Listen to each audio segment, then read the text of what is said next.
अधिकतर जनमानस यही जानते हैं कि महाशिवरात्रि भगवान शिव और माता पार्वती के विवाह के उपलक्ष्य में मनाया जाता है। लेकिन यहाँ कुछ विद्वानों का मानना यह भी है कि शिवरात्रि के दिन ही भगवान शिव ने कालकूट नाम का विष पिया था, जो कि सागर मंथन के समय समुद्र में से निकला था। परंतु शिव पुराण में एक शिकारी से जुड़ी कथा का वर्णन किया गया है। आज की इस वीडियो में हम आपको शिव पुराण में वर्णित महाशिवरात्रि की कथा के बारे में बताने वाले हैं। नमस्कार दर्शकों, द डिवाइन टेल्स में आपका एक बार फिर से स्वागत है। शिव पुराण के कोटि रुद्र संहिता में वर्णित कथा के अनुसार पौराणिक काल में किसी वन में एक भील रहा करता था, जिसका नाम गुरुद्रुह था। उसका परिवार बड़ा था। वह बलवान और क्रूर स्वभाव का होने के साथ ही क्रूरतापूर्ण कर्म भी किया करता था। वह प्रतिदिन वन में जाकर हिरण और अन्य जानवरों को मारता और वहीं रहकर नाना प्रकार की चोरियां भी किया करता था। उसने बचपन से ही कभी कोई शुभ कर्म नहीं किया। इस प्रकार वन में रहते हुए उस दुरात्मा भील का बहुत सा समय बीत गया। तदंतर एक दिन बड़ी सुंदर और शुभकारक शिवरात्रि आई, किंतु वह दुरात्मा घने जंगल में निवास करने वाला था, इसलिए उस व्रत के बारे में वह कुछ भी नहीं जानता था। उसी दिन उस भील के माता पिता और पत्नी भूख से व्याकुल होकर उससे खाने की मांग करने लगे। उनके बार बार याचना करने पर वह भील तुरंत ही धनुष लेकर वन की ओर चल दिया और हिरणों के शिकार के लिए वन में घूमने लगा। लेकिन देवयोग से उस दिन उसे कुछ भी प्राप्त नहीं हुआ और सूर्य अस्त भी हो गया। इससे उसको बड़ा दुख हुआ और वह सोचने लगा कि अब मैं क्या करूं, कहां जाऊं।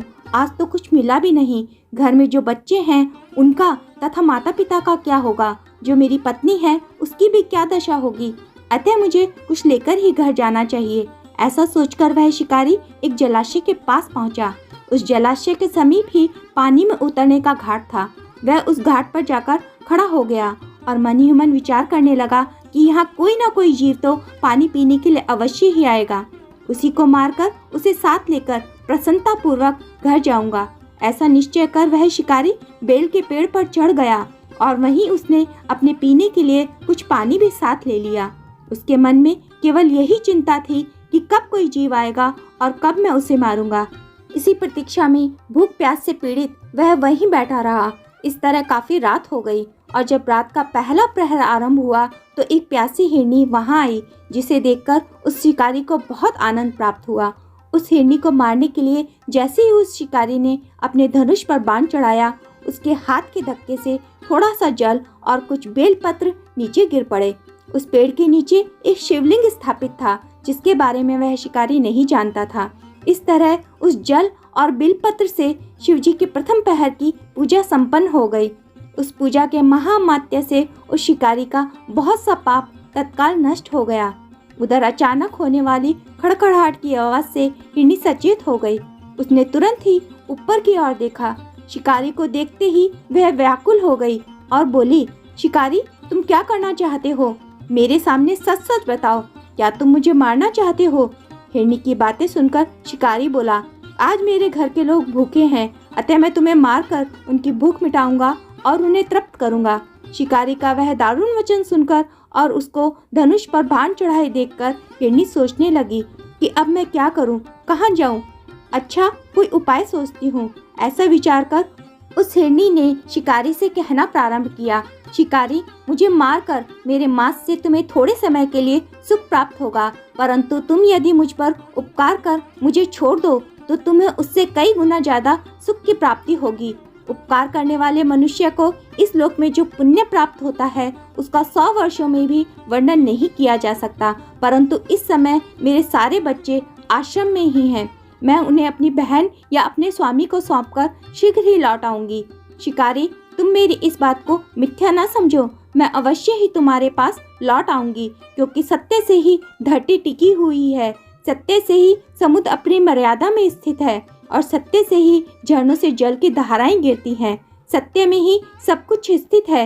हिरनी के इस प्रकार कहने पर भी जब वह शिकारी नहीं माना तो हिरनी ने पुनः प्रयास करते हुए कहा, शिकारी सुनो, मैं तुम्हारे सामने ऐसी शपथ खाती हूँ कि जिसके पार जाने पर मैं अवश्य ही तुम्हारे पास लौट आऊंगी।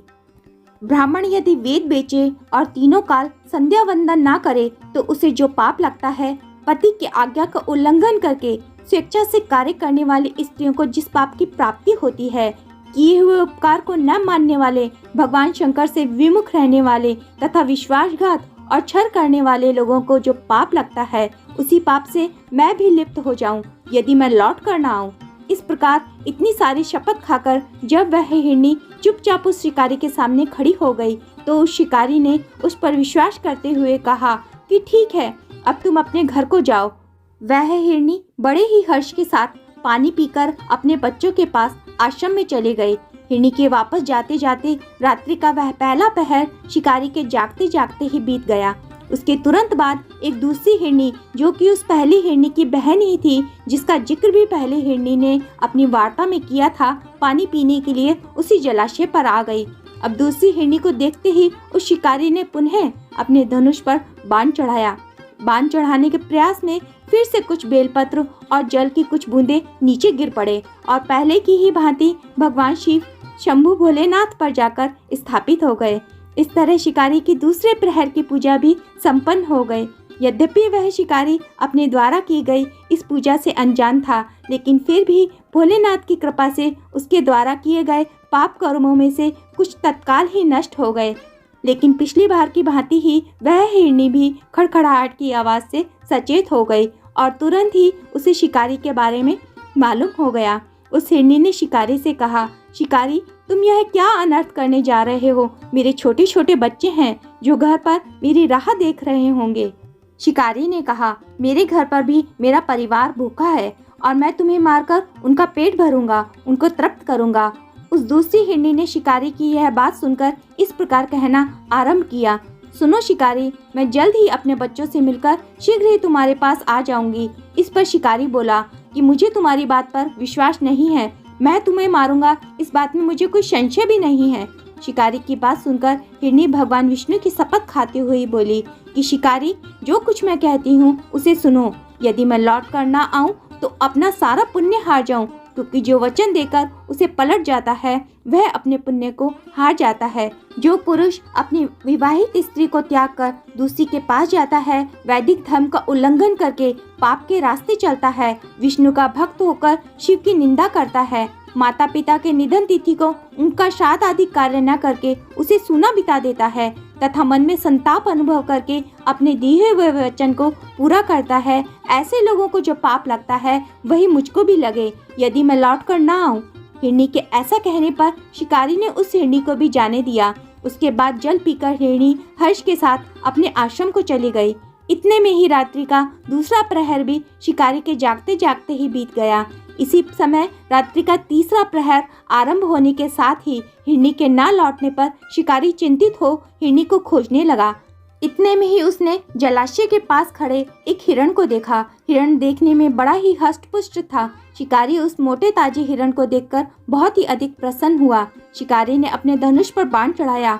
उसी के प्रारब्ध स्वरूप फिर से कुछ बेलपत्र और जल की बूंदें शिवलिंग पर जाकर गिर पड़ी और शिकारी के सौभाग्य से भगवान शिव की तीसरे प्रहर की पूजा भी संपन्न हो गई। इस तरह महादेव ने उस पर अपनी कृपा दिखाई, लेकिन पत्तों की गिरने की आवाज से वह हिरण भी सचेत हो गया। उस हिरण ने शिकारी की तरफ देखा और पूछा, क्या करते हो शिकारी? शिकारी ने उत्तर दिया कि मैं अपने कुटुंब का पेट भरने के लिए तुम्हारा वध करने वाला हूँ।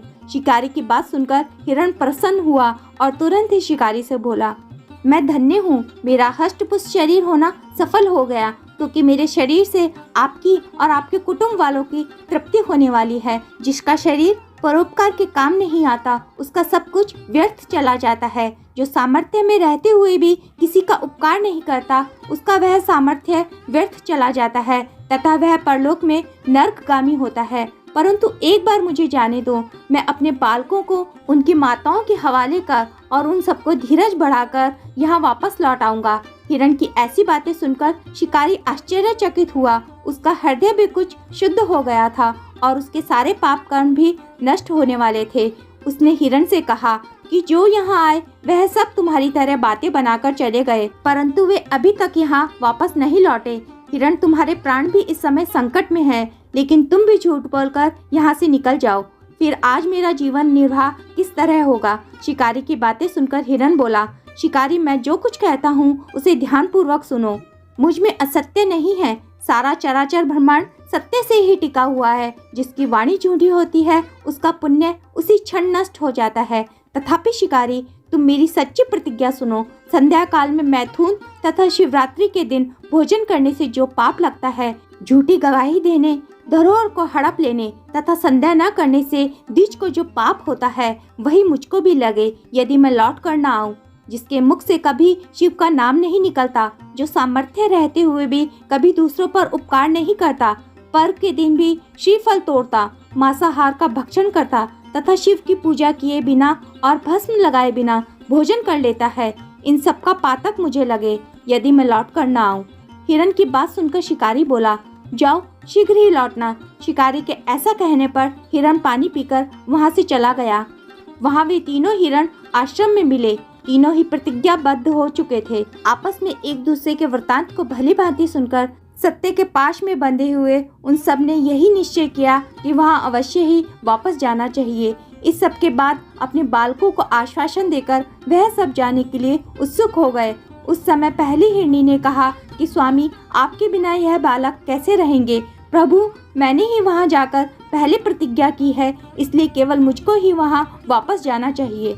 आप दोनों यहाँ पर ही रहें। उनकी यह बात सुनकर छोटी हिरनी बोली, बहन, मैं तुम्हारी सेविका हूँ, इसलिए आज मैं शिकारी के पास जाती हूँ, तुम यही रहो। उन दोनों की यह बात सुनकर हिरण बोला, मैं ही वहाँ जाता हूँ, तुम दोनों यही रहो, क्योंकि बच्चों की रक्षा माता से ही होती है।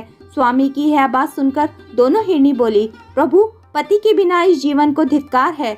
तब उन तीनों ने अपने बालकों को आश्वासन देकर पड़ोसियों के यहाँ छोड़ दिया और शीघ्र ही उस स्थान को प्रस्थान किया जहाँ वह शिकारी उनकी प्रतीक्षा में बैठा था। उनको जाते देख उनके सभी बच्चे उनके पीछे पीछे चले आए। उन बालकों ने भी यह निश्चय कर लिया था कि माता पिता की जो गति होगी वही हमारी भी होगी। उन सबको एक साथ आया देखकर शिकारी को बहुत ही हर्ष हुआ। उसने तुरंत ही धनुष पर बाण रखा। उस प्रयास में पुनः बिलपत्र और जल की कुछ बूंदे शिवलिंग पर गिरे।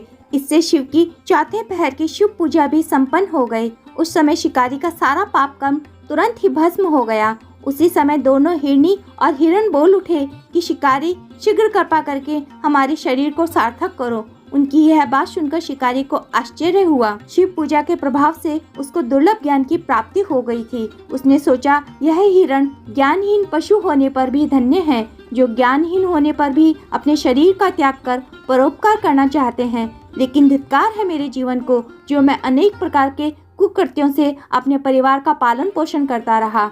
अब उसने अपने बाण रोक लिए तथा हिरणों से कहा कि वे सब धन्य हैं तथा उन्हें वापस जाने की आज्ञा प्रदान की। उसके ऐसा करने पर भगवान शंकर ने प्रसन्न होकर तत्काल उसे अपने दिव्य स्वरूप का दर्शन करवाया तथा उसे सुख, शांति और समृद्धि का वरदान देकर उसे गुह नाम प्रदान किया। यह वही गुह है जिसके साथ भगवान श्री राम ने मित्रता की थी। महाशिवरात्रि की यह कथा यहीं समाप्त होती है। अगर आपको कथा पसंद आई हो तो इसे ज़्यादा से ज़्यादा लाइक और शेयर करें। साथ ही ऐसी और पौराणिक कथाओं को जानने के लिए हमारे चैनल को अभी सब्सक्राइब कर लें। आज की वीडियो में बस इतना ही। वीडियो को अंत तक देखने के लिए आपका हृदय से धन्यवाद। जय भोलेनाथ।